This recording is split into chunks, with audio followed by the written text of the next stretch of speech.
Shows Brittany Murphy is a high school girl sleeping in her bed. Shows Crystal Farley and Norm MacDonald as ghosts enter the room through the window. Farley. Holy shit. George was right. This chick is hot. MacDonald. Yeah, I've been here before. The mom at this place has great cans. Shows Murphy wake up and see the ghosts. Murphy screams and runs out of the room. Farley. Shit, did she see us? MacDonald.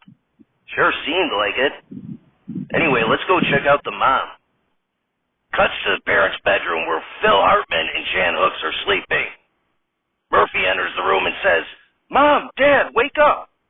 Hartman and Hooks wake up. Hartman, what's the matter, honey? Murphy, there were just two creepy ghosts in my room. Shows Farley and MacDonald have entered the room. Farley, did she call us creepy? We're not creepy, are we? MacDonald, of course not. What formerly red-blooded male ghosts wouldn't take a look at her?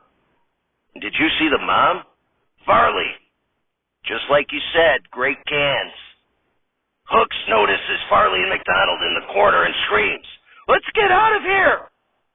Shows Hartman, Hooks, and Murphy run out and exit the room. Farley, that's so weird how they're noticing us. Never had that happen before. MacDonald, yeah, it's only happened to me in mental hospitals. But no one believes crazy people. That's too bad for them because I kind of like it here. I think we should make this our new haunt. Cuts to a living room with Hartman, Hooks, and Murphy. Hartman, okay, after what happened last night, I found a business online who specializes in ridding residences of ghosts. Shows MacDonald and Farley taking a flight of stairs from upstairs down into the living room. MacDonald, did you hear that? They hired someone to get rid of us. Farley, no way. That's got to be a scam.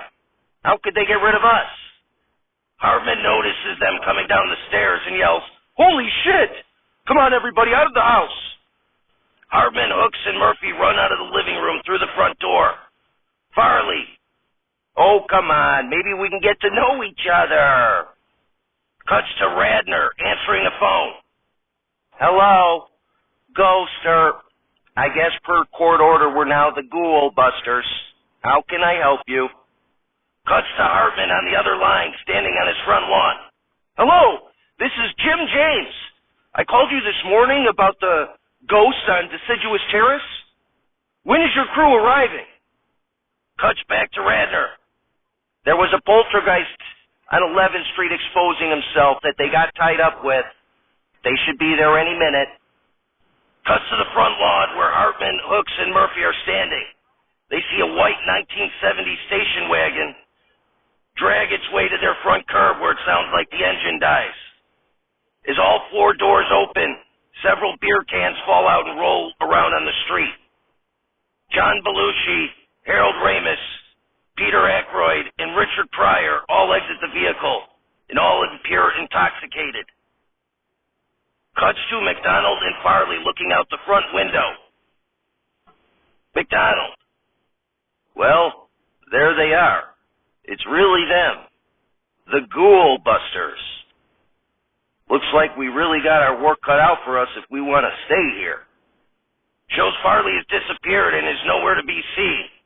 MacDonald. Well, looks like I'm going to have to do this on my own and defend my right to watch a hot chick sleep in her room. The four Ghoul Busters enter the house. Belushi lights a cigarette. Aykroyd and Ramis roll in a keg of beer. Pryor lights a joint and begins passing it around. MacDonald. Hey, guys. Can you guys hear me? Suddenly, Farley comes up from behind MacDonald and grabs him around the neck and places handcuffs on him. Belushi. Attaboy, Slimer. Now that we got the ghost out of the way, we can party in here for a few hours. MacDonald. Slimer! What the hell, man? I thought we were friends. Farley. Sorry, bro. I was working undercover. And live from Tom's phone, We're not alive.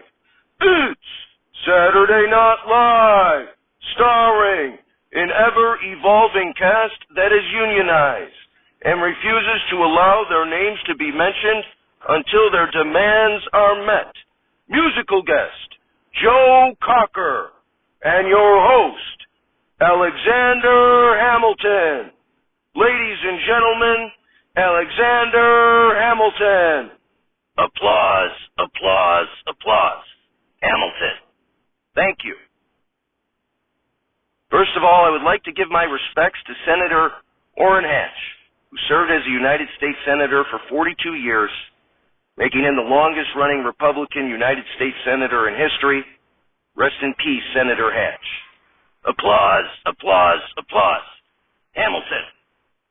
And based on what was said on the 50th episode of this show, some of you may be expecting President George Washington to be hosting.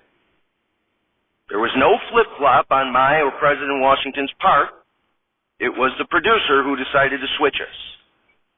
So to be clear, when President Washington said he'd host the 75th episode, he did not tell a lie. As we know, he cannot do so. Anyway, I was an American revolutionary, statesman, and founding father of the United States. I was an influential interpreter and promoter of the United States Constitution, the founder of the Federalist Party, as well as founder of the nation's financial system, the U.S. Coast Guard, and the New York Post newspaper. As the first Secretary of the Treasury, I was the main author of the economic policies of the administration of President George Washington, which led to federal government's funding of the state's American Revolutionary War debts, as well as establishing the nation's first two de facto central banks. Tepid applause. Despite all of this, I seem to be best known now for the play Hamilton. Applause, applause, applause. Charles Grodin comes out. Grodin. Hey, Ten Spot. I was hoping I could come out and sing some songs on your behalf. Let me tell you what I wish I'd known when I was young and dreamed of glory. Hamilton. No, sorry, I don't think so. Grodin. Every other founding father story gets told. Every other founding father gets to grow old. Hamilton. Enough, Grodin. Anyway, I'm sure many of you would just want to sing some songs and tell you we have a great show. But on behalf of President Washington, in this era of political rancor that is as contentious as at any point since the Civil War, I would advise that even if we differ in our opinions, and whether you have been victorious or otherwise defeated politically, that we Americans should all strive to be on the same side with each other. Aaron Burr comes out. Applause, applause, applause. Burr and Hamilton shake hands. Hamilton. My life expired after I lost a duel to Mr. Burr here.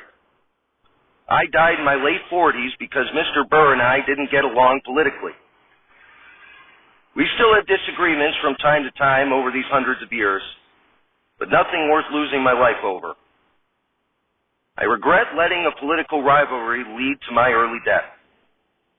I would have rather instead survived and continue to help this country grow into what ultimately it did become, the greatest country in the world.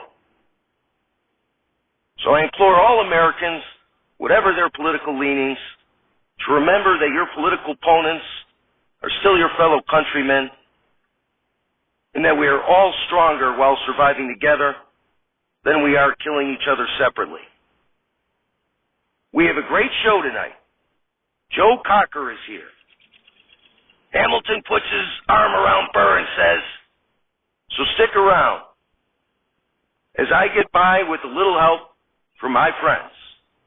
We'll be right back.